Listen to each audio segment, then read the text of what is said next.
TP വധക്കേസ് ഒന്നാം പ്രതിക്കും parole അനുവദിച്ചിരിക്കുന്നു.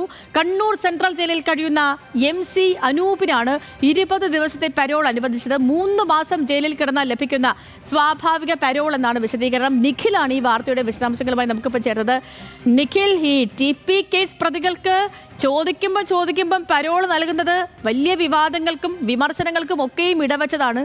പക്ഷേ വീണ്ടും അത് തുടരുകയാണ്. ഇപ്പോൾ ഒന്നാം പ്രതിക്ക് പോലും പരോൾ. തീർച്ചയായും ചെയ്തു. കോടതി അടക്കം ചോദിച്ചതാണ് TP കേസ് പ്രതികൾക്ക് മാത്രം എന്താണ് ഇത്ര പ്രത്യേകത എന്ന്. എന്തായാലും അങ്ങനെ ഒരു പ്രത്യേകത ഉണ്ട് എന്ന് തന്നെ വേണം നമ്മൾ കരുതാൻ. കാരണം ഇപ്പോൾ ഏറ്റവും ഒടുവിൽ ഒന്നാം പ്രതിയായ MC അനൂപിനും പരോൾ അനുവദിക്കുകയാണ്. കണ്ണൂർ സെൻട്രൽ ജയിലിലായിരുന്നു അനൂപ് ഉണ്ടായിരുന്നത്. ശനിയാഴ്ച വൈകിട്ടോടു കൂടിയാണ് അനൂപ് പുറത്തിറങ്ങിയിരിക്കുന്നത്. ജയിൽ അധികൃതർ ഇത് സ്വാഭാവിക നടപടിക്രമത്തിന്റെ ലഭിക്കുന്ന പരോൾ എന്നാണ് അതിനെ പറയുന്നത്. അതായത് 3 മാസം ജയിൽ തടവിൽ കഴിഞ്ഞാൽ 15 ദിവസത്തെ പരോളിന് അർഹതയുണ്ട് എന്നതാണ് ജയിൽ അധികൃതരുടെ വിശദീകരണം.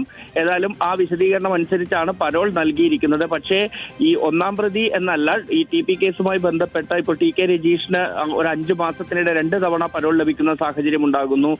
സമാന രീതിയിൽ മുഹമ്മദ് ഷാഫിക്കൊക്കെ പരോൾ ലഭിച്ചതും എല്ലാം വലിയ വാർത്തകളും വിവാദവുമായതാണ്. ഏതായാലും ഈ വിവാദങ്ങളൊക്കെ ഒരു വശത്ത് നടക്കുമ്പോഴും ഇതിലൊന്നും ഒരു മാറ്റവുമില്ല എന്നുള്ളത് കൂടി ശ്രദ്ധേയമാണ്. അതാണ് എടുത്തു പറയേണ്ട കാര്യം നിഖിലെ. കോടതി പോലും ചോദിച്ച കാര്യമാണ്. പക്ഷേ വിമർശനങ്ങളും അതേപോലെ തന്നെ ചോദ്യങ്ങളും ഒക്കെ ഒരു വശം നിൽക്കുമ്പോഴും TP കേസിലെ പ്രതികൾക്ക് അവർ ആവശ്യപ്പെടുന്ന ഘട്ടങ്ങളിലൊക്കെയും പരോള് കിട്ടുന്നു. എന്തോ പ്രത്യേകത. ഇപ്പം കോടതി ചോദിച്ചു എന്താ ഇവർക്ക് പ്രത്യേകതയെന്ന്. പക്ഷെ നമുക്ക് ഇത് നിരന്തരം കാണുമ്പോൾ മനസ്സിലാവും എന്തോ പ്രത്യേകത TP കേസ് പ്രതികൾക്കുണ്ടെന്നാണ്.